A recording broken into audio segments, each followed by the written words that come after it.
Penyebaran virus corona yang sangat masif di berbagai negara tak jarang membuat pemerintah kelimpungan karena ketidaksiapan. Kebijakan pun dirangkai sedemikian rupa agar tidak melukai sesama. Minimal sendi perekonomian berjalan meskipun tidak biasa. Di episode Ubeto kali ini akan melakukan teleconference dengan orang Indonesia yang tinggal di Inggris dan Polandia. Tujuannya adalah ingin mengetahui perkembangan mengenai COVID-19 ini di sana dan melihat bagaimana kebijakan yang diambil oleh pemerintah. Saksikan selengkapnya hanya di Ubetalk dari Brawijaya untuk Indonesia.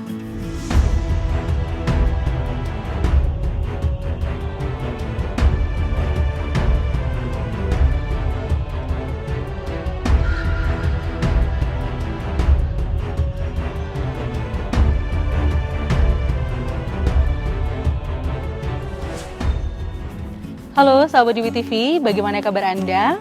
Senang sekali saya Aridia kali ini menyapa Anda dalam episode Ubetalk, episode perkembangan COVID-19 di Inggris dan Polandia, teleconference dengan orang Indonesia yang tinggal di Inggris dan Polandia. Nah, sahabat Dewi TV masih semangat kan meskipun harus work from home dan di rumah aja? Dan juga tetap semangat bagi teman-teman yang memang harus bekerja di luar atau yang mengharuskan diri untuk keluar rumah seperti kami awak media ini. Semangat dan semoga ini semua cepat berlalu. Nah, sahabat BTV, saya tidak sendiri untuk membahas tema kita kali ini. Saya sudah bersama dengan Ibu Heni Rosalinda SIPMA selaku dosen FISIP UB yang saat ini sedang studi di Inggris, yaitu di University of Southampton, Inggris. Dan satu lagi teman saya yaitu Meganisva Makhroja yang merupakan alumni Universitas Brawijaya FISIP UB.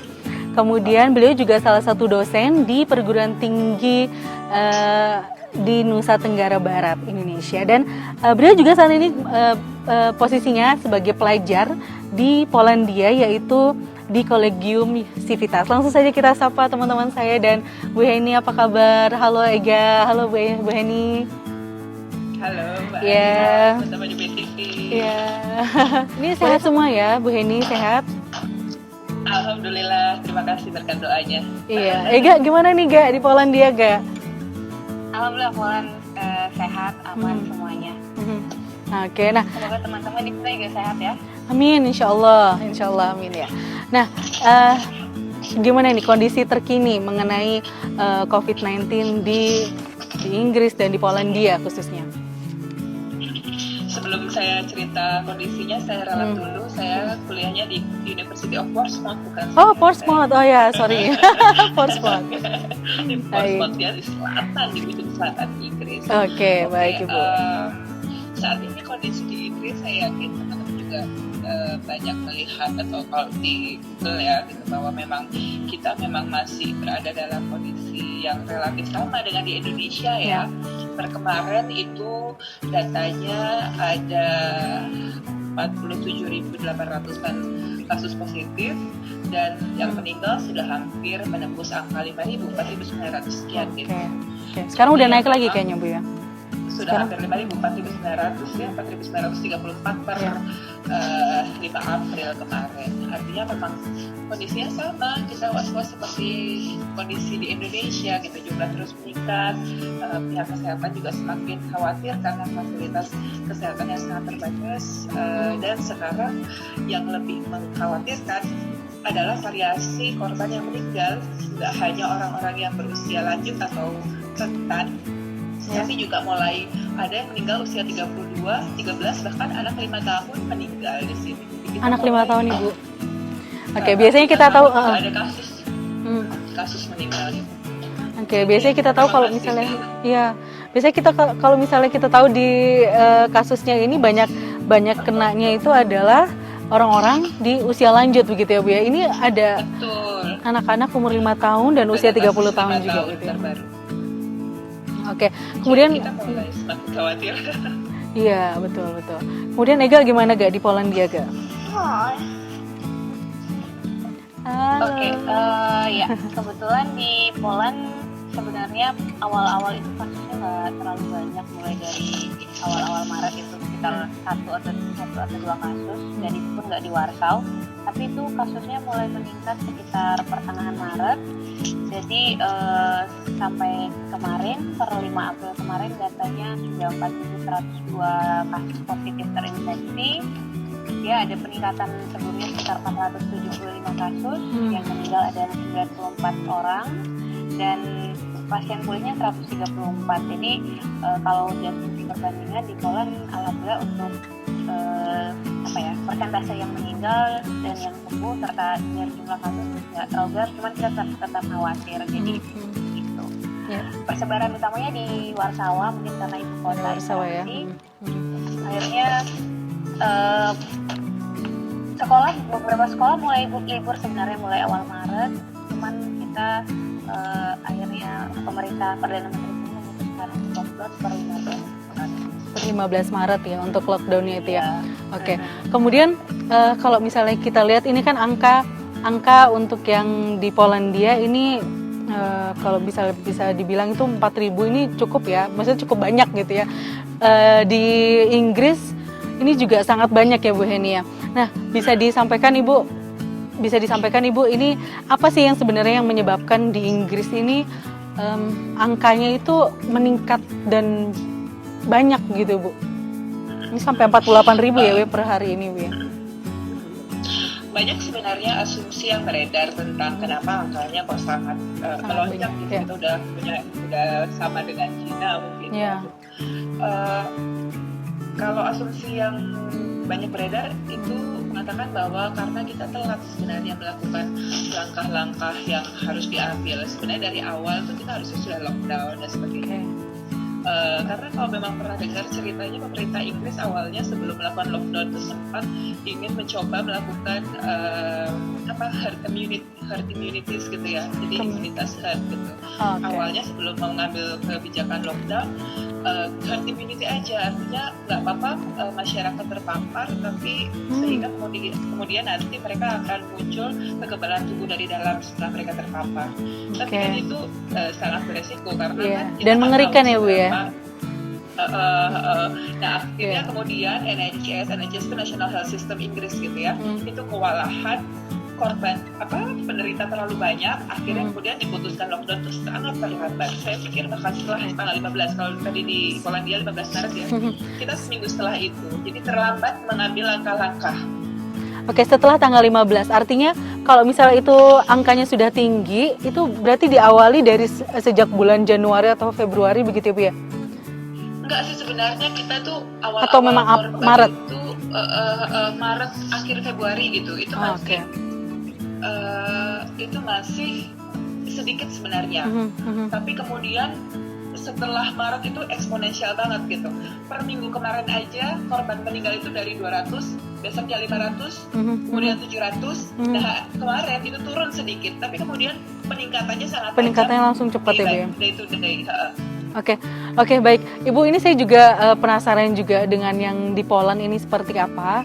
Karena kan yang di Poland ini angkanya nggak terlalu tinggi, tapi juga cukup lumayan begitu ya Bu ya. Dan mengambil langkah lockdownnya ini sudah lebih dulu daripada Inggris begitu ya Bu ya. Nah, kita akan sambungkan di segmen berikutnya ya Bu ya. Dan Ega dan sahabat JBTV tetap di UB Talk.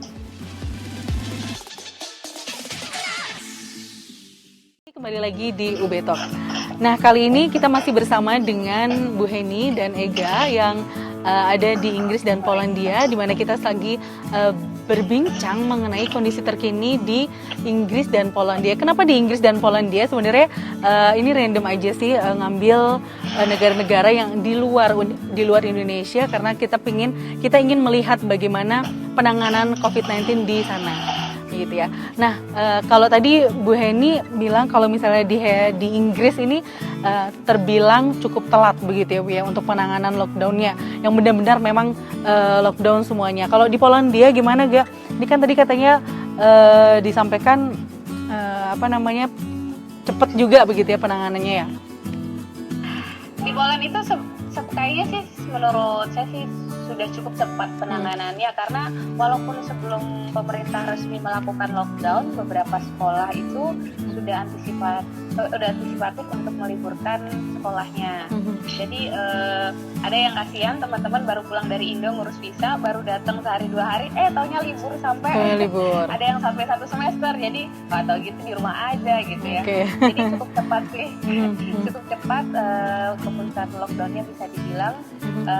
Kemudian memang tanggal 10 sudah mulai awal-awal Maret itu udah mulai beberapa bahan makanan pokok kayak beras sudah agak mulai berkurang. Mungkin orang-orang melihat beberapa kondisi di Eropa dan antisipatif untuk stok bahan makanan. Stok bahan makanan ya. Seperti itu. Kemudian Januari sampai Februari itu kita masih sangat cukup nyaman, masih dengar berita baru di Cina, di Jerman banyak. Ya mulai Februari akhir baru kita mulai agak khawatir, ada kemudian 1-2 orang yang kena. Kemudian Maret awal baru sudah mulai 5-6 ya baru mulai pemerintah melakukan keputusan lockdown. Pertengahan Maret begitu ya. Kemudian sempat kemarin juga karena keputusan lockdownnya diambil secara cepat ya. Pengumumannya tanggal 13, jadi per tanggal 15 sudah tanggal 13 malam, kemudian tanggal 15 sudah lockdown. Jadi ada mungkin beberapa orang Indonesia yang mau kembali ke Polandia atau orang Polandia yang mau ke Indonesia itu tiketnya dibatalkan. Jadi ada beberapa hal seperti itu juga yang terjadi. Dan untuk trennya sendiri sebenarnya peningkatan signifikan justru kelihatan setelah lockdown ini. Mungkin ada beberapa asumsi karena nggak dites semua, dan di sini memang yang jadi prioritas untuk dites itu ya yang sudah tua usianya, kemudian yang benar-benar mengalami gejala yang cukup parah. Untuk beberapa orang, ada salah satu kawan itu malah tidak mengalami gejala sama sekali. Cuman dia kehilangan kayak zat indera perasa, indera pencium, nggak kehilangan indera pencium dan perasa. Jadi akhirnya dia mencoba mengkontak pusat kesehatan di Polandia. Itu memang nggak diprioritaskan karena masih dianggap cukup. Tapi ternyata itu salah satu indikasinya juga begitu ya Gaya? Iya ya, jadi indikasi case-nya itu ternyata beda-beda, nggak semua ke orang tua dan nggak semua demam dan lain sebagainya. Jadi cukup dinamis dari segi gejala-gejala kulit. Oke, kalau misalnya bisa dikatakan cukup cepat ya penanganannya. Jadi dari mulai akhir Februari, awal Maret mulai di pasien positif itu mulai kasusnya mulai muncul begitu ya Gaya. Mulai banyak yang masuk, kemudian pertengahan sudah dilakukan lockdown gitu ya. Nah, untuk langkah lockdownnya ini, apakah memang benar-benar full semuanya sehingga semua yang keluar itu kena sanksi atau gimana Gak? Pertengahan Maret kemarin Gak?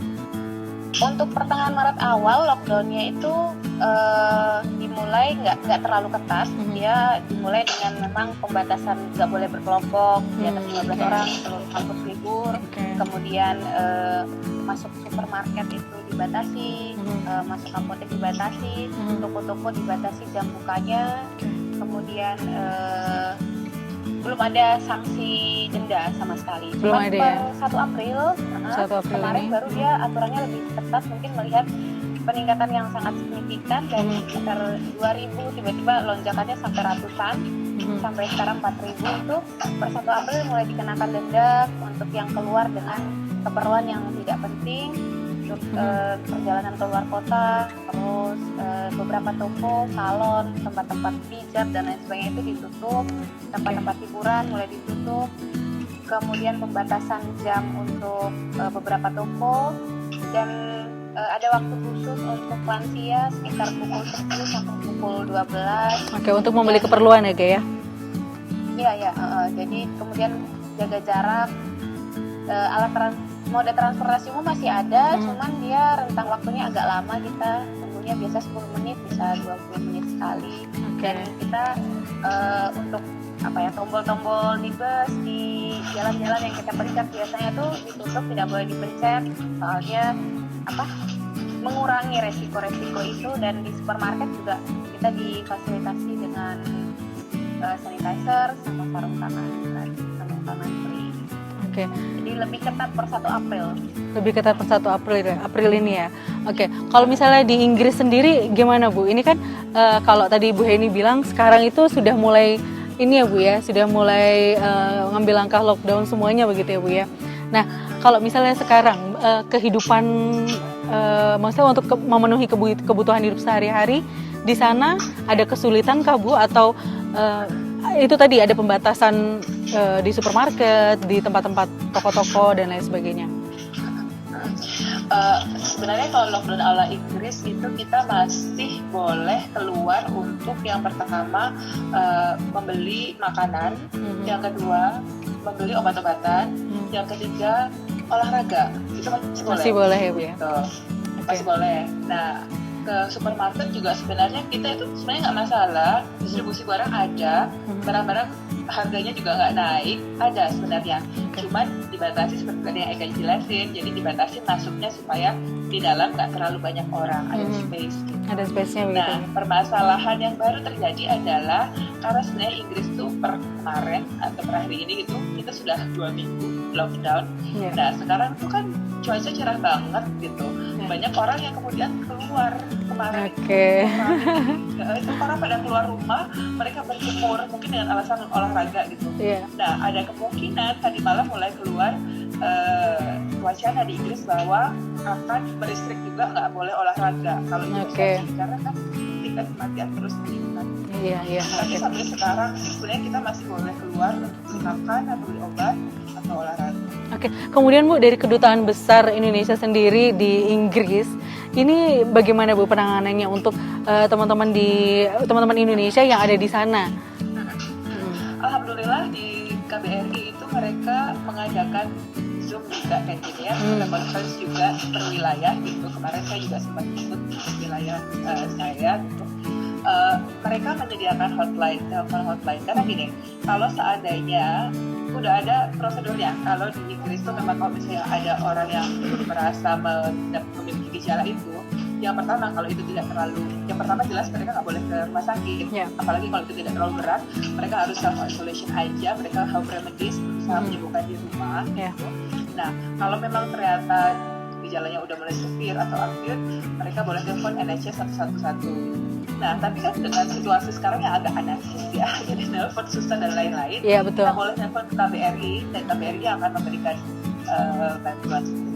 Nah, di hotline itu juga selalu ada dokter jaga di KBRI yang kalau kita punya masalah apapun, kita bisa selalu telepon dan mereka akan memberikan solusi.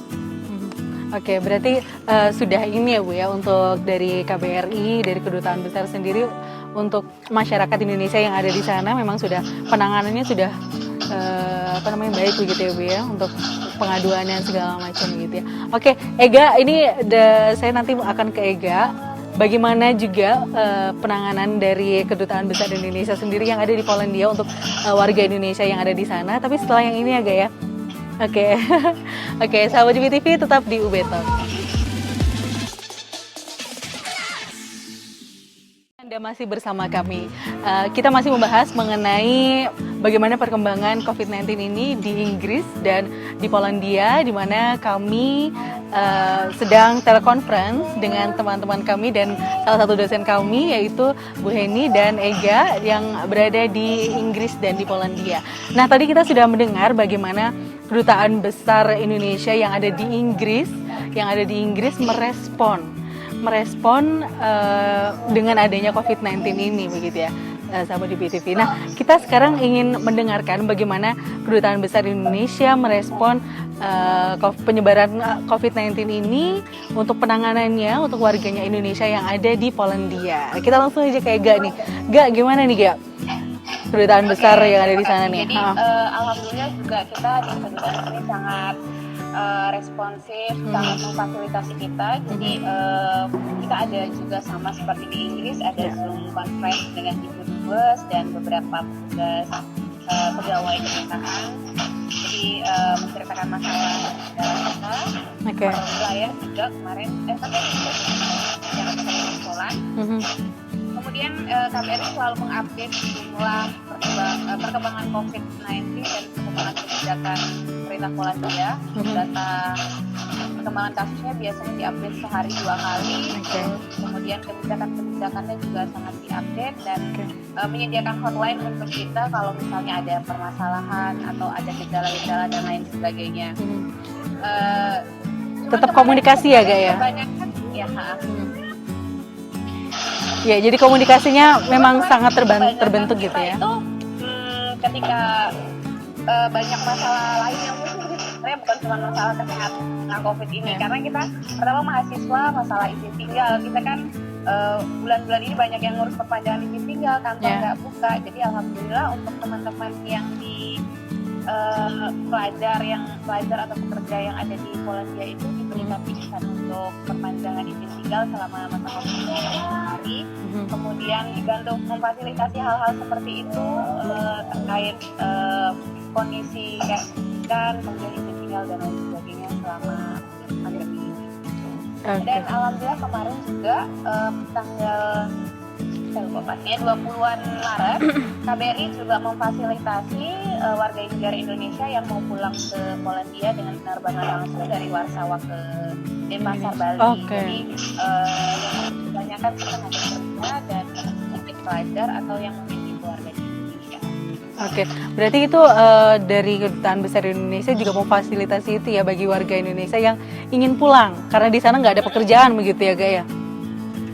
Iya, ada beberapa yang ketika sistem kerjanya kan harus libur atau jadi mereka mungkin ada yang merasa ingin pulang, kemudian ada juga mungkin yang punya keluarga di sana, jadi difasilitasi untuk pulang. Tapi cuma kemarin tanggal 24 Maret ya. Kalau untuk April ini, oh gitu. Kalau sekarang sudah benar-benar dibatasi dan tidak ada yang keluar dari Polandia gitu?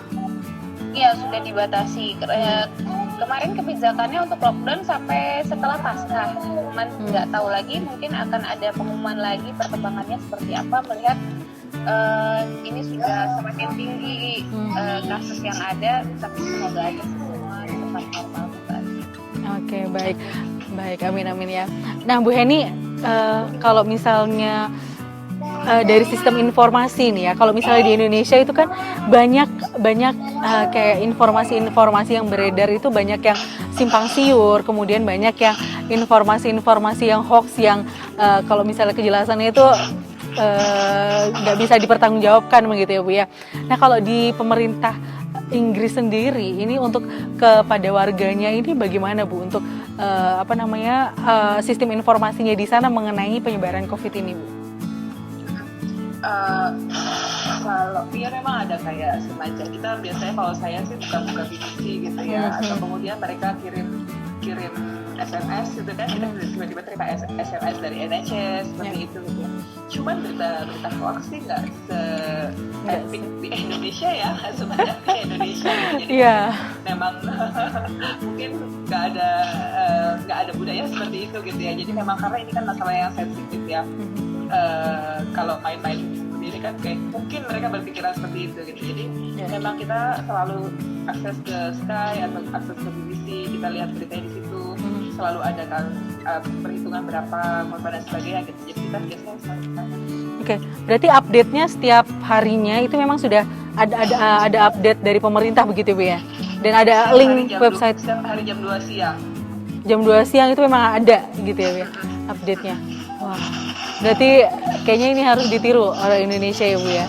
Mengurangi hoax, memperbanyak updatean untuk tentang COVID ini ya, Bu.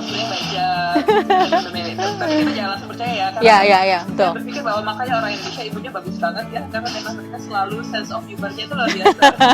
Apalagi kemarin Pocong yang jaga di kita sampai masuk media di Korea. Iya. Itu luar biasa. Itu luar biasa. Kita ketawa loh. Bagus buat booster ya, booster. Iya, bahagia itu membuat imun kita meningkat begitu, Bu ya.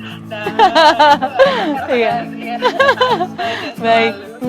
Kemudian kalau di Polandia gimana, Gak? untuk akses informasi tentang penyebaran COVID ini? Apakah dari pemerintah ini kalau misalnya ada info-info negatif nih dari masyarakat gitu ya, itu langsung di counter sama pemerintahnya, atau berita-berita apapun itu tentang hoax juga itu ikut juga masuk beredar di internetnya di sana, di dunia maya maksudnya, media sosial? Ya, sejauh ini sih belum nemu ada hoax tentang apa ya, penyakit dan lain sebagainya. Cuman karena kita di sini juga hampir sama, mungkin kayak di Inggris ada dapat SMS, kemudian untuk informasi website NFZ itu ada apa kayak asuransi kesehatannya Polandia itu juga menangani itu, memberikan informasi update, kemudian dari KBRI. Jadi mungkin sama ya kayak di Inggris, jadi budaya untuk menyebar hoax itu nggak ada ya. Oke, nggak ada ya untuk nggak kayak di Indonesia, entah kenapa Indonesia mungkin ya itu tadi sense of humornya tinggi begitu ya Bu Heni.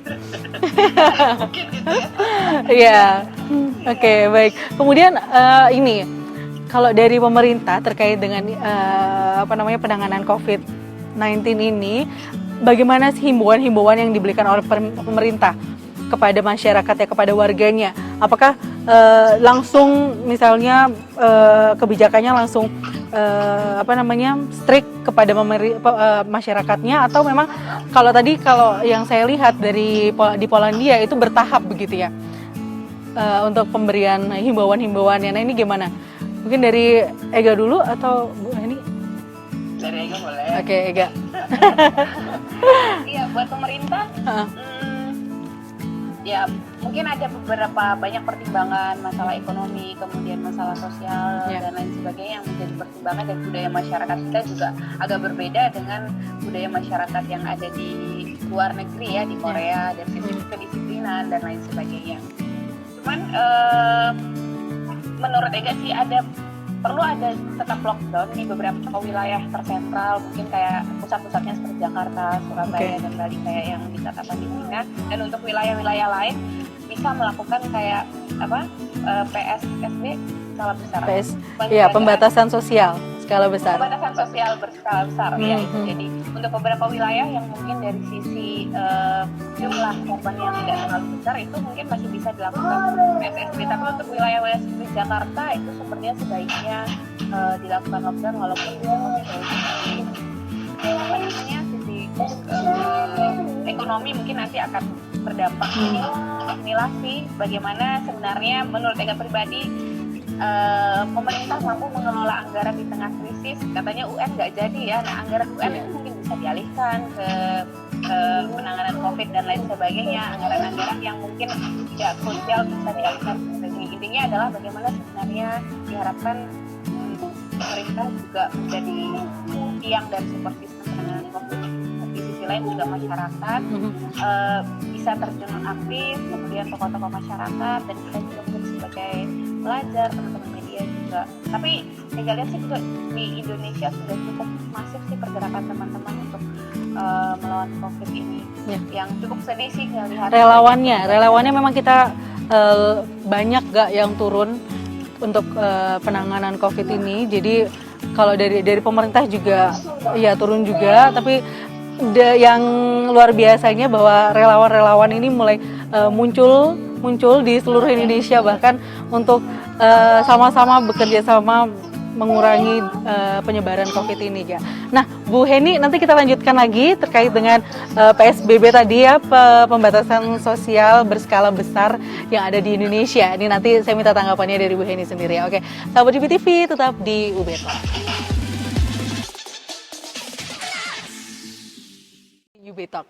Nah, sahabat UBTV tadi kalau terakhir kita sudah membahas mengenai pembatasan sosial berskala besar yang ada di Indonesia, di mana Ega tadi menyampaikan pendapatnya. Dan sekarang bagaimana Bu Heni dengan pembatasan sosial berskala besar di Indonesia yang diterapkan oleh Presiden Jokowi nih Bu? Tanggapannya bagaimana?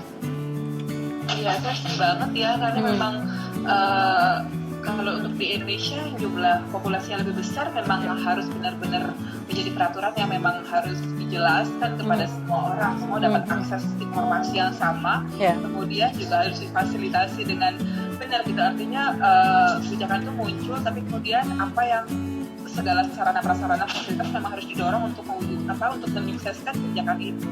Kalau di Inggris misalnya ada social distancing gitu ya, jadi kalau ke semua tempat-tempat umum itu pasti akan ada garis-garis di lantai dengan KMS. Setiap orang hanya bisa berdiri sesuai dengan garis itu, nggak boleh mendekat. Mau masuk toko itu juga sama Bu kayak Indonesia ya. Orang ada alurnya dan sebagainya. Jadi memang harus ada upaya juga dari pemerintah ketika mengeluarkan kebijakan itu. Kemudian dalam realisasinya, eksekusinya akan seperti apa gitu. Karena kalau memang melakukan program itu, tapi kemudian nggak jelas mau seperti apa, itu akhirnya chaotic juga. Akhirnya menjadi kontraproduktif. Ya, baik. Kemudian yang ingin saya tahu juga bagaimana sebenarnya dari sisi pendidikan ya Bu ya.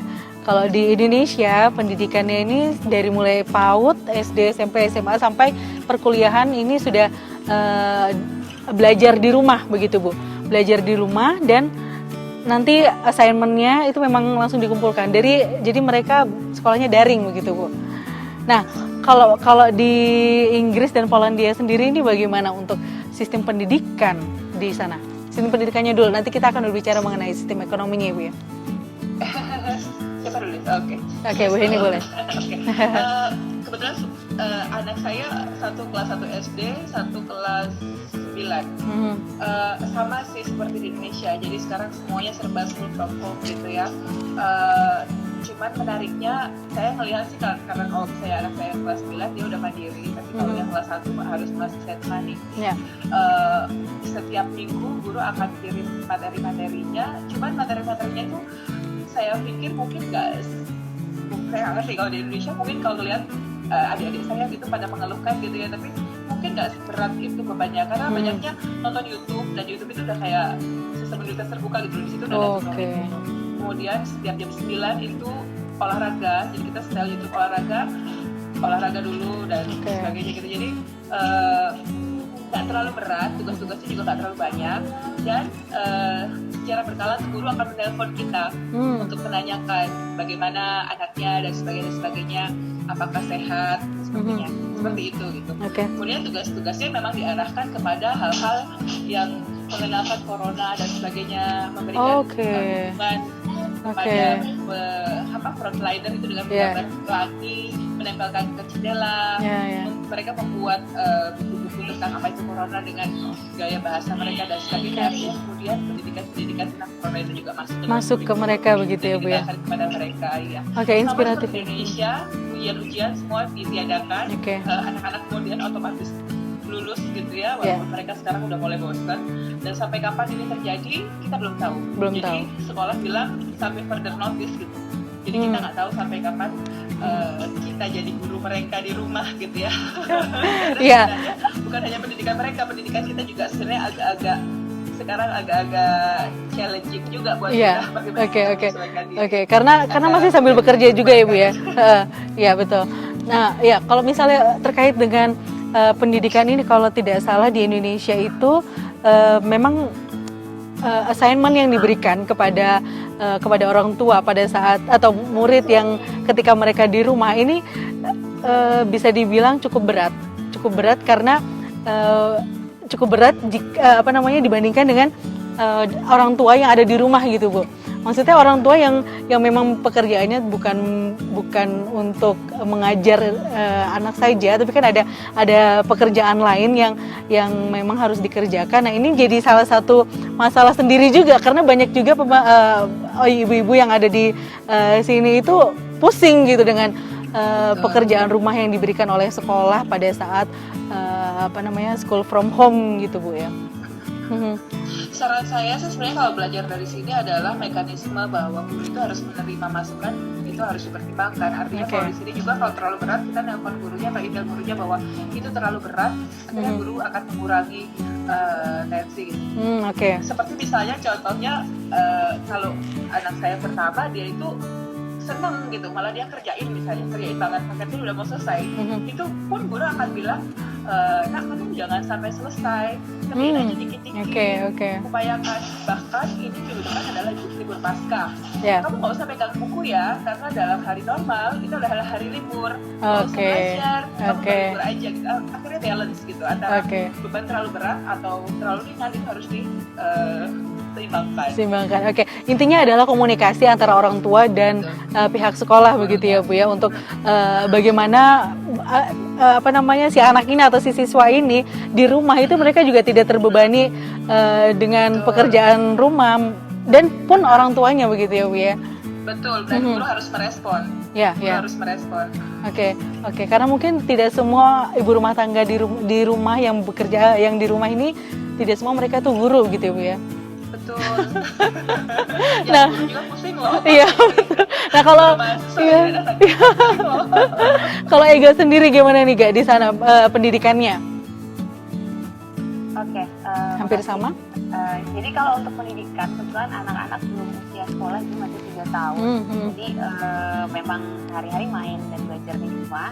Tapi dia biasanya ada kayak kelas seminggu sekali di luar kayak gitu, atau biasanya seminggu 2 kali di luar.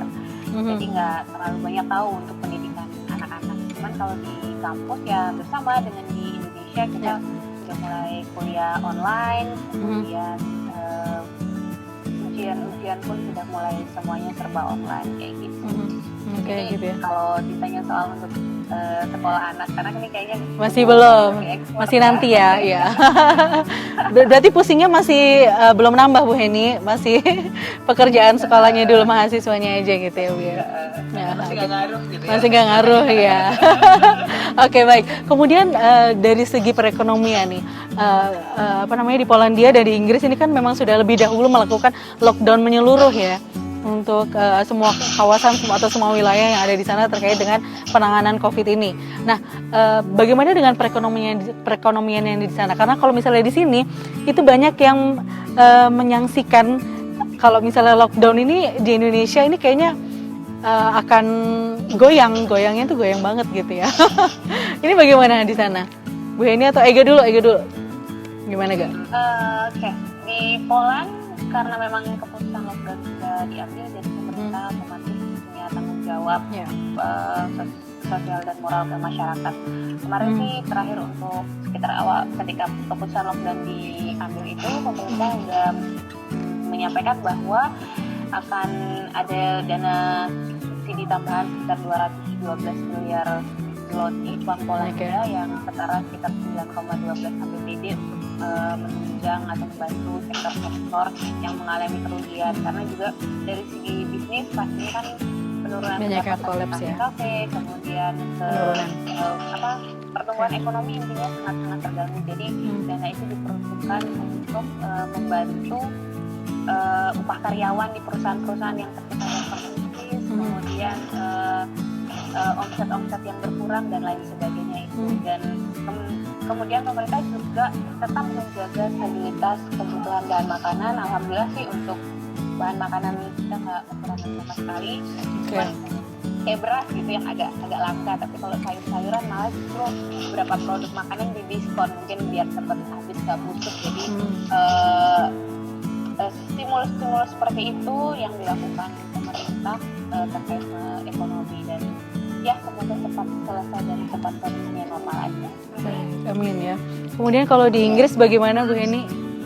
Apakah sama dengan ekonomi? Pemerintah telah mengeluarkan kebijakan untuk memberikan economic package, yaitu untuk tenaga kerja yang kehilangan pekerjaan gitu ya, atau mungkin wira swasta seperti itu, mereka akan mendapatkan gajinya 80% dari gaji mereka normal selama 3 bulan. Jadi sampai maksimal 2.500 pound sterling mereka akan mendapatkan itu. Jadi akhirnya memang dana stimulus itu sudah dimanfaatkan gitu. Dan memang kemudian pemerintah operasi pasar ya istilahnya itu juga sangat ketat. Akhirnya seperti yang di Polandia, nggak ada harga naik gitu. Harga semua tetap sama gitu. Distribusinya juga tetap ada gitu. Karena kalau seandainya ketahuan ada yang nakal di pasar naikin harga, itu langsung diproses, langsung dihukum, langsung dipenjara seperti itu. Jadi Oke. memang mekanisme pemerintah untuk mengontrol harga itu harus sangat ketat. Karena kan dalam kondisi krisis tuh banyak orang oportunis yang kemudian bisa memanfaatkan ya harga yang naikin. Nah itu pemerintah harus masuk bahwa gimana caranya bahwa akses distribusi necessities itu harus memang jangan sampai menjadi masalah orang-orang gitu, karena kita sedang dalam kondisi bencana. Oke, berarti memang untuk yang keputusan lockdown ini sudah dibantu oleh pemerintah juga, dan pemerintah ini sangat siap ya Bu Heni ya untuk menanggulangi dan bertanggung jawab atas keputusannya begitu ya Bu ya. Nah saya pertanyaan terakhir, apakah Indonesia siap untuk lockdown melihat dengan kondisi di Indonesia saat ini Bu Heni dan Ega? Bagaimana Bu Heni?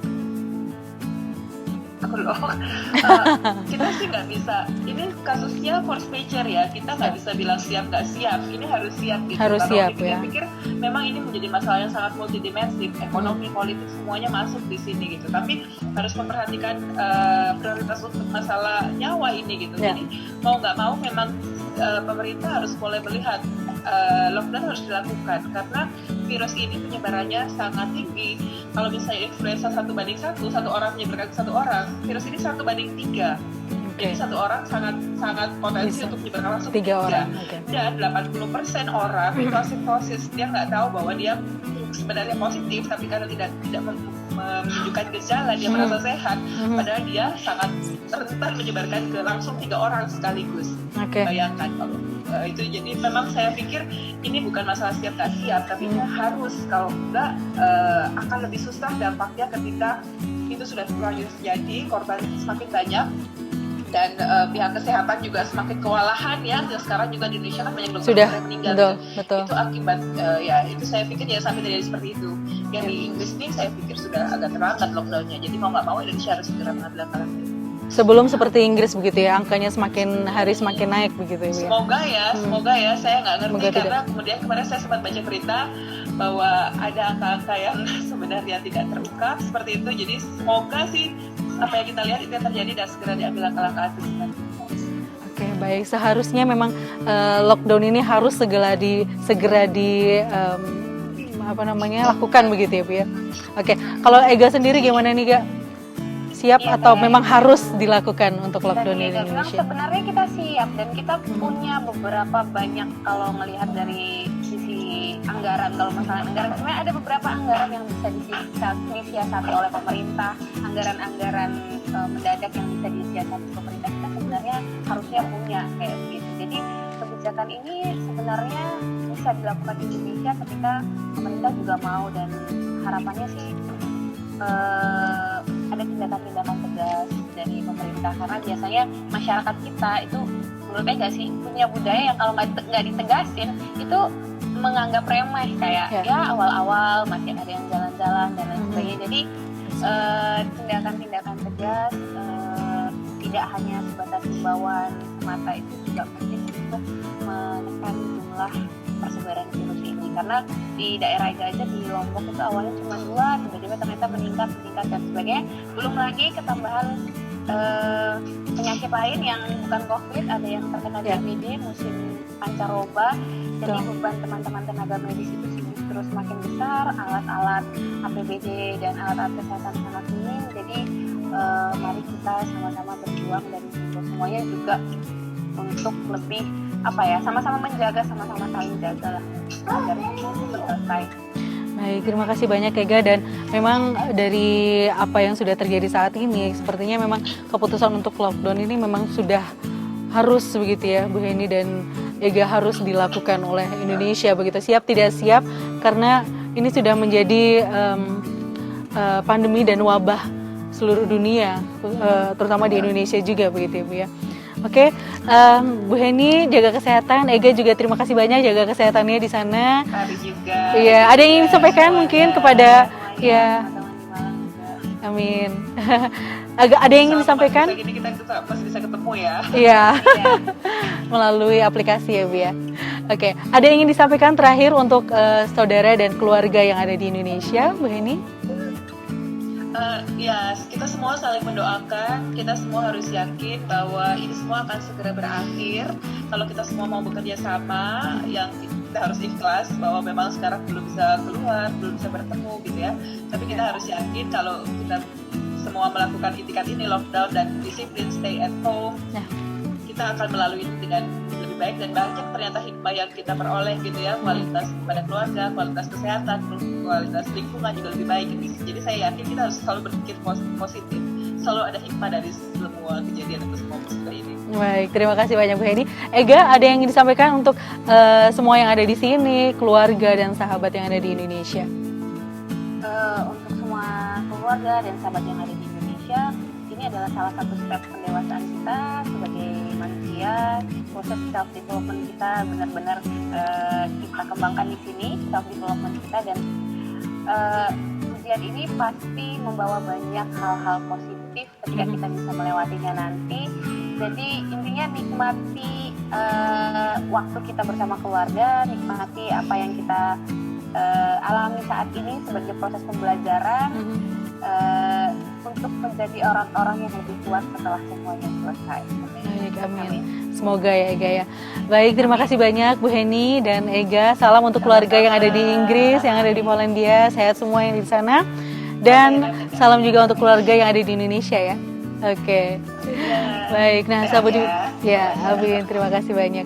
Baik, sahabat JBTV, itulah tadi perbincangan saya dengan Bu Heni dan Meganiswa yang berada di Inggris dan Polandia, di mana dari perbincangan kita tadi mengetahui bahwa penanganan COVID ini memang harus dilaksanakan bersama, tidak hanya segelintir orang, tidak hanya kelompok saja, tetapi semuanya harus melaksanakan dan disiplin untuk melaksanakan social distancing, physical distancing, dan lockdown itu harus dilaksanakan di Indonesia. Saya Aridia, sampai jumpa dan saksikan UB Talk dari Brawijaya untuk Indonesia. Terima kasih banyak Ega, Bu Heni.